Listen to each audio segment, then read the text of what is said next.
Well, Halloween is a very ancient tradition. It goes back a couple thousand years to Europe, the Europe of the Celts, who were the population that lived basically from Ireland, Western France, and into Central Europe.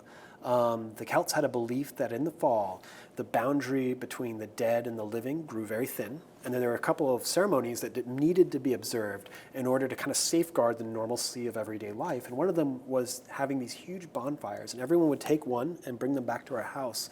Today, we still do that a little bit with the idea of the jack-o'-lantern. Halloween is, we get fewer opportunities to kind of commune with our neighbors, and Halloween is a really important time to do that.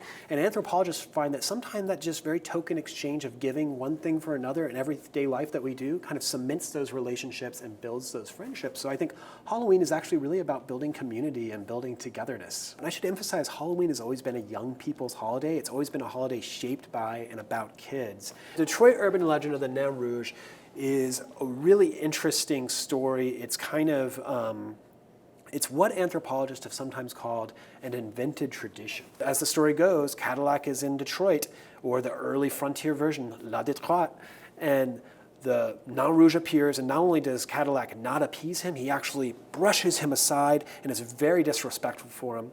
And the Nain Rouge laughs and disappears in a puff of smoke. And after that, he supposedly appears in a series of calamities that befall the city. I love the idea that we can all just get to be somebody else for a short period of time and then pop right back into our normal selves. And Halloween gives us all that space, and I think that's probably why it's endured for so long.